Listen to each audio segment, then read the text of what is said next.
इसमें हमने पीएम को तो लगा लिया है, रीबॉल करके पीएम को लगा लिया है। अभी ये हमने सीपीयू को टेस्ट किया है। डायग्नोजिंग के बाद हमें पता चला कि सीपीयू की ये वाली लाइन शॉर्ट है। अब मल्टीमीटर से हम आपको टेस्ट भी करवा सकते हैं, इसकी जो ये वाली लाइन है वो शॉर्ट है। ठीक है ये हमने टेस्ट किया तो GND, ठीक है, ग्राउंड। और ये भी ग्राउंड है।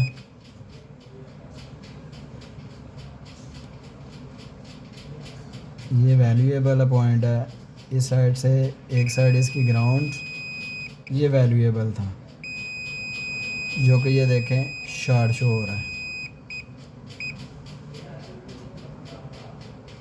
इसको अगर हम टेस्ट करें तो ये पॉइंट, ये शॉर्ट ही शो कर रहा है इस रजिस्टेंस पे। इस कंडीशन में हमें सीपीयू को उतारना पड़ेगा। सीपीयू को उतार के चेक करेंगे कि सीपीयू के अंदर शॉर्टी कहाँ से है। इसके दो ऑप्शन होते हैं, एक तो ये कि हम सीपीयू को जो है ना शेक कर लें, लेकिन ये सीपीयू शेक से मसला हल होने वाला नहीं है। इस कंडीशन में हमें सीपीयू को उतारना ही पड़ेगा, रीबॉल करके दोबारा लगाना पड़ेगा। थोड़ा सा हमने फ्लक्स को यूज़ करना है सीपीयू को रिमूव करने के लिए। उसके बाद हमने वो ब्लेड यूज़ करना है सीपीयू के नीचे लगाने के लिए, और देखना है कि सीपीयू के किस साइड से ब्लेड हमारा इजीली जा सकता है। तो हमारा ब्लेड इस साइड से ही इजीली जा सकता है, यहाँ से भी हम ब्लेड को लगा सकते हैं।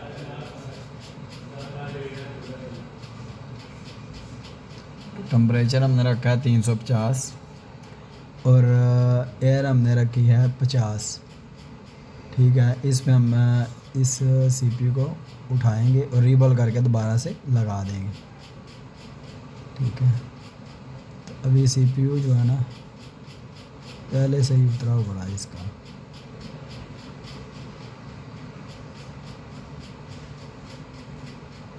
सीपीयू ऑलरेडी जो है ना इसका रीबॉल था, हमने इसको रिमूव कर दिया और इसमें जो है ना दो रजिस्टर थे इसके जो उतर गए हैं। इशू नहीं है, वो हम लगा सकते हैं, दोबारा भी लग जाएंगे।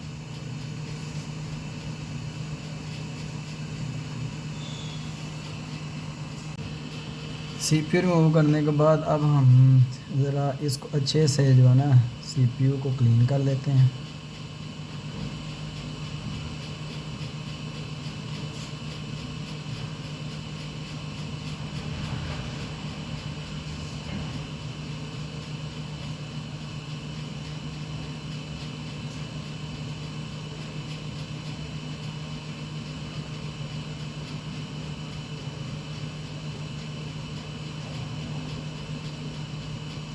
सीपीयू को क्लीन करने के बाद इसको हम अच्छे से साफ़ कर लेंगे।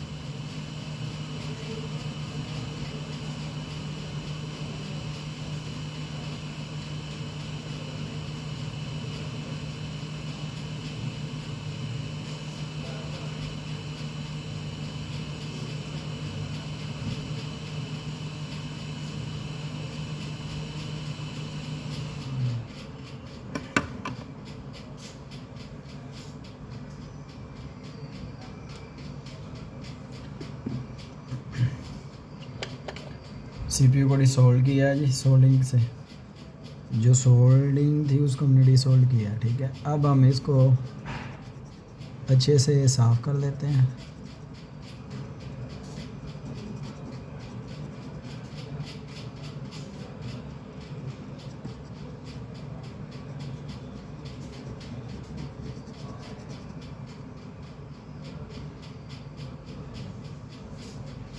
और साफ़ करने के बाद अभी हम इसको ना अरेज करेंगे स्क्रैच करेंगे जहाँ जहाँ से कोई ये पॉइंट सारे बिल्कुल वाश हो जाए। और फिर एंड पे हमने इसको रीबॉल करके तो फिक्स करने से पहले इसकी शॉर्टेज चेक कर देनी है कि जिस जगह पे इसकी शॉर्टेज थी। ब्लेड को बिल्कुल हल्का सा आपने यूज़ करना है ताकि स्क्रैच ना हो। ये जो पॉइंट है जिसमें जो है ना ड्राई सोड पॉइंट है वो बिल्कुल क्लियर हो जाएंगे।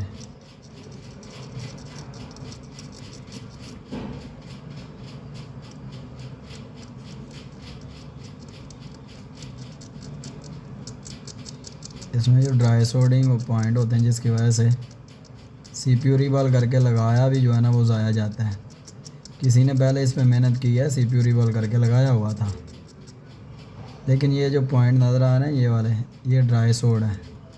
जब ड्राई सोड पॉइंट होएंगे सीपीयू आप 10 बार भी रीबॉल करके लगाएंगे तो वर्किंग नहीं होने वाली, सीपीयू अपना काम नहीं करेगा क्योंकि बोर्ड के साथ उसकी कनेक्टिविटी नहीं हो रही। ये जो पॉइंट है इन पॉइंटों के साथ सीपीयू कनेक्ट ही नहीं हो पा रहा, तो वो लाइनों पे कैसे डाटा सीरियल क्लॉक भेजेगा।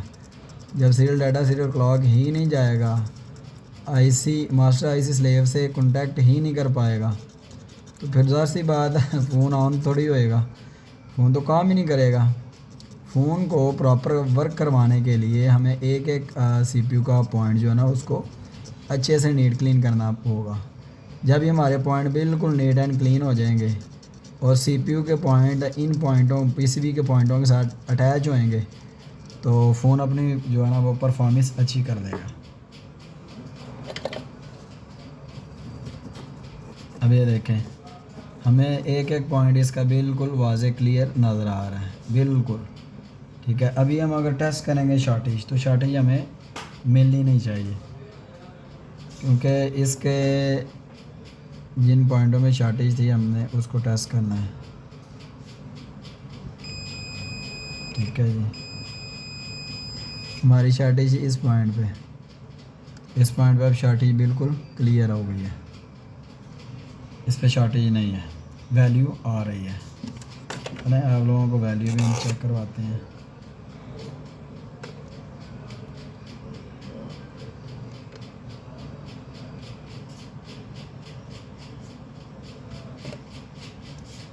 हमारा बज़र और डाइवर्ट मोड इस मल्टीमीटर पे सेम है, ठीक है।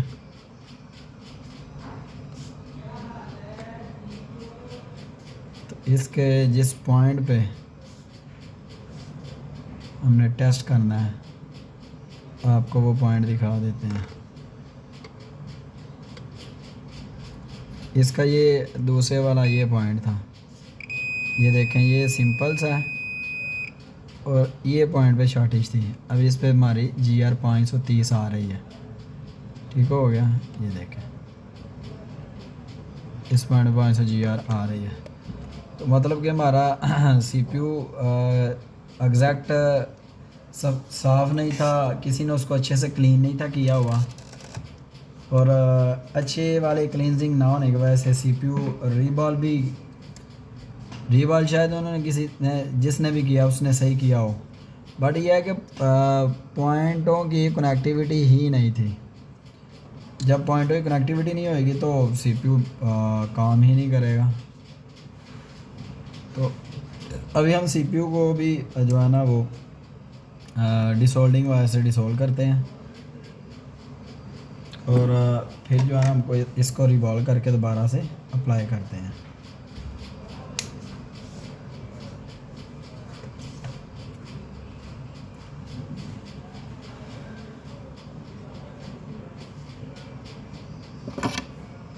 अभी सीपीयू हम करने वाले हैं जी डिसोल्ड।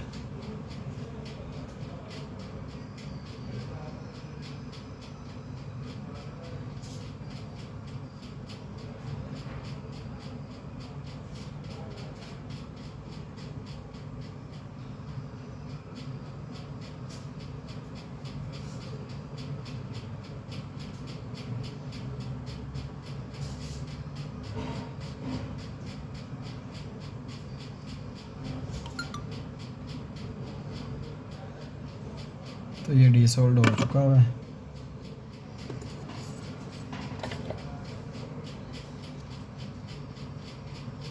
अभी हम इसको अच्छे से जो इस पे हमने यूज़ किया है ब्रोज़ा वो बिल्कुल साफ़ करना है हमने।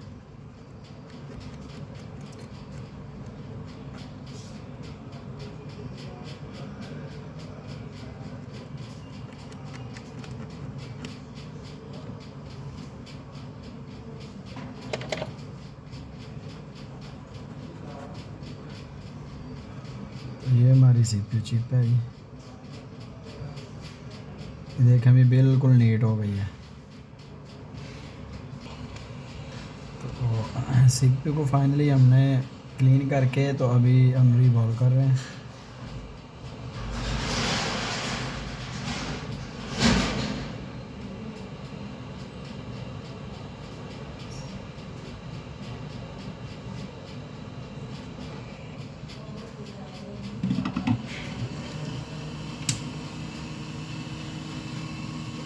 रीबॉलिंग कंप्लीट करने के बाद फिर हम इसको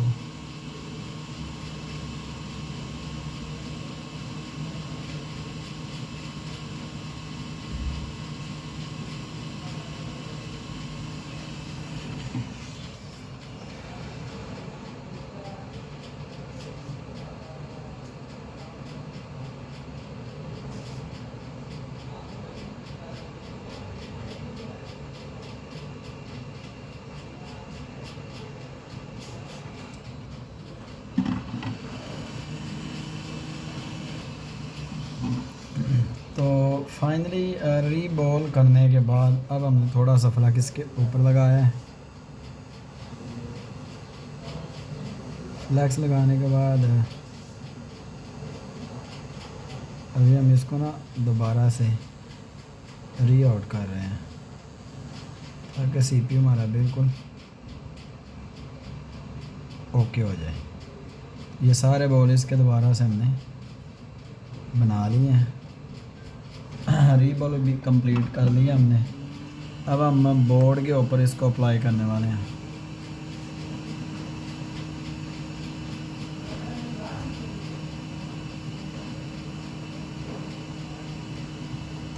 तो इसको हमने बोर्ड के ऊपर अप्लाई करना है।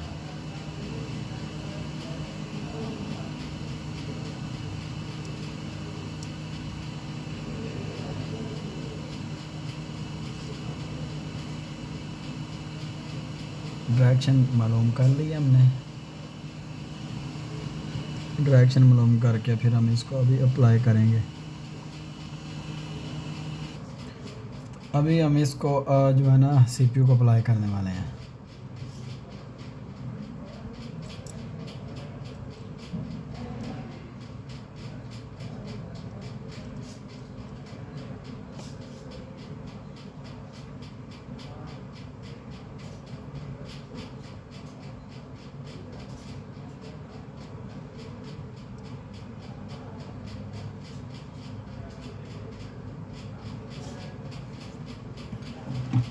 सीपीयू को उसकी जगह पे बिठा दिया हमने।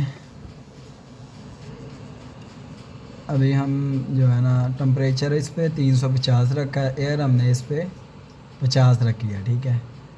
तो हल्की हल्की सी हमने हीट देनी है ताकि एक साइड पे कि वहाँ से इसके जो है ना ये सीपीयू के नीचे से बॉल मेल्ट हो जाए और एक साइड इसकी में ग्रिप हो जाए, ठीक है। उसके बाद फिर ऐसा ऐसा हमने सारे सीपीयू को हीट देनी है।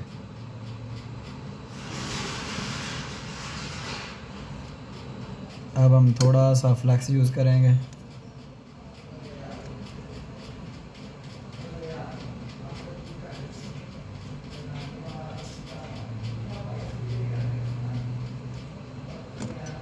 फ्लैक्स यूज़ करने के बाद अब हम जो है ना इसको प्रॉपर हीट दे देंगे।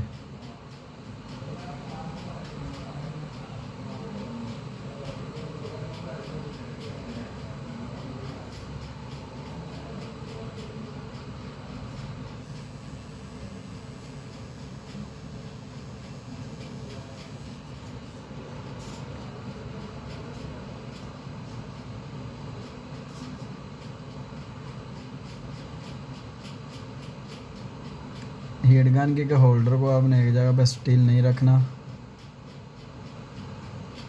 आपने हल्का हल्का सा इसको राउंड राउंड घुमाते रहना है ताकि आपकी हीट एक जगह पे स्टिल ना रहे।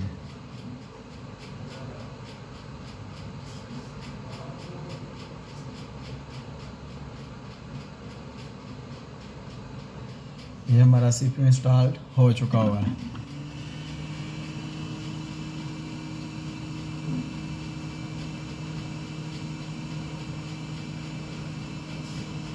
सीपीयू इंस्टॉल करने के बाद अभी हम थोड़ा सा इसको कूल होने के लिए टाइम देंगे। तो फाइनलाइज अब हमने सीपीयू इसका रीबॉल करके लगाया। पहले पीएम रीबॉल करके लगाया था, वो हीट होता था, एपिसोड 1 में हमने बताया। अब एपिसोड 2 में हम ये दिखा रहे हैं कि इसका सीपीयू क्लियर किया रीबॉल करके। अभी हम इस फ़ोन को जो है ना टेस्ट कर लेते हैं कि ये हमारा फ़ोन ऑन हो गया है कि नहीं। तो अभी हम इसमें बैटरी लगाने वाले हैं, ठीक है जी। बैटरी को हमने इसमें लगाया है। अब सेकंड हम इसके ऊपर एलसीडी लगाने वाले हैं। तो फ़ोन को हमने घुमाया,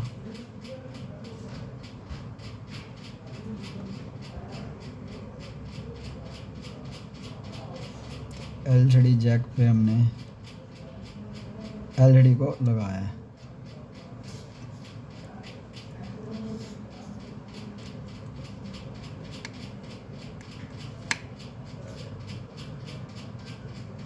एलसीडी लगा ली है। अब हम पावर बटन प्रेस करेंगे तो टेस्ट कर लेंगे फ़ोन हमारा ऑन हो गया है कि नहीं।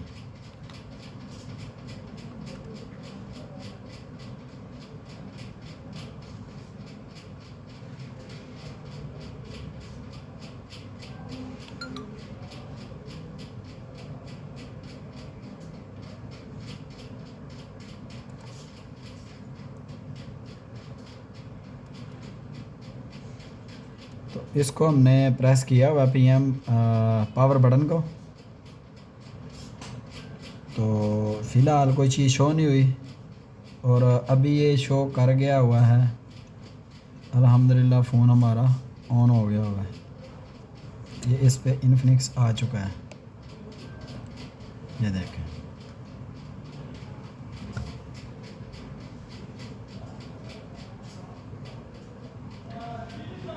तो फ़ोन बेसिकली ये वाटर डैमेज था, ठीक है। वाटर डैमेज होने की वजह से इसमें प्रॉब्लम क्या था, प्रॉब्लम ये था कि ये फ़ोन डेड था। तो इसको भी हम आपके सामने डिस्प्ले ओपन करके दिखाते हैं। तो फ़ोन हमारा जो है ना वो ऑन हो चुका हुआ है, ठीक है जी। तो अभी ये जो है ना फाइनलाइज हो गया हुआ है। इसको अभी हम टेस्ट करेंगे कंप्लीट को।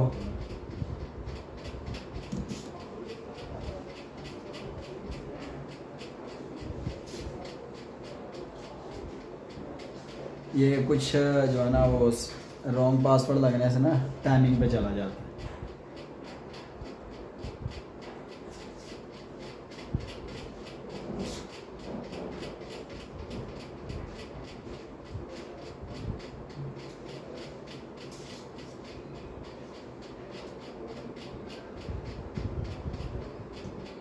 तो इस कंडीशन में जो है ना फ़ोन काफ़ी ज़्यादा रिपेयर किसी ने किया हुआ था।